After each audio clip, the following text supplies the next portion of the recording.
Hello, it's David Marquette from Mercury Recording Equipment, showing off our classic line of gear.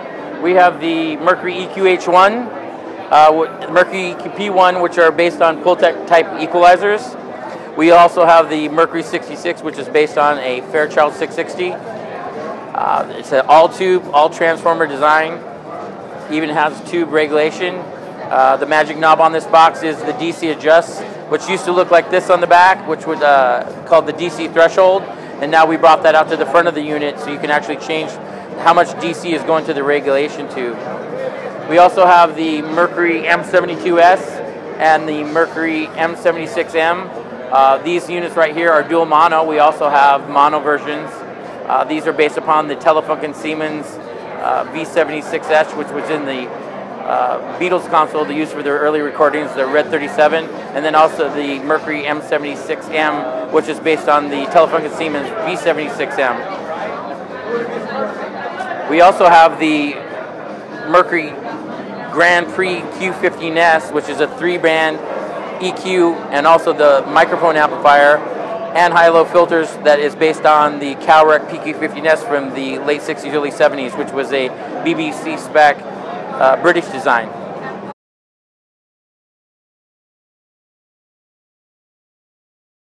We have plenty of new stuff going on here. We have our G810 rack system. This is the rack system 1, and you can see, I'm going to flip this around. We have a lot of features on the system 1. You can link and chain any channel together.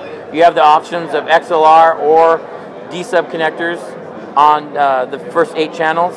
You have ground lift, and you have channels 9 and 10, which can also be the outputs left and right for our new mixer, which is the G8 Summit, which is a passive 8x2 mixer.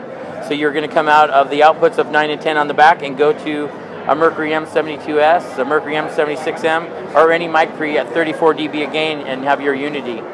We also have a new module that will be shipping after the NAMM show. We're debuting it here at the 2015 NAMM show, and that is the Mercury AM16D microphone preamplifier. It's based on a 19-inch rack mountable unit we've made in the past, which was the Mercury AM16, which was based on the Longevin AM16 from the late 60s, early 70s. We also have the Mercury G810 Rack System 2, which it ships with rack mountable ears on it, but we've taken some of the features away that you might not need if you had a patch bay, or you have a rack where you're not going to be able to get back to use some of the controls that you saw on the Rack System 1. You have D-subs for channels 1 through 8, and you have your XLRs for channels 9 and 10. You have sequential stereo linking, and you don't have the chaining because you have a patch day, you wouldn't need that feature, and you could save a little bit of money. You have the same opportunity to have the G8 modules, and you have the same power as power supplies that you would with the System 1. Each of these rack units have regulated individual channels. The power comes in from our power supplies, and you have a regulation circuit on your plus and your minus 16 volts on each channel, so you have isolation across the rack between channels.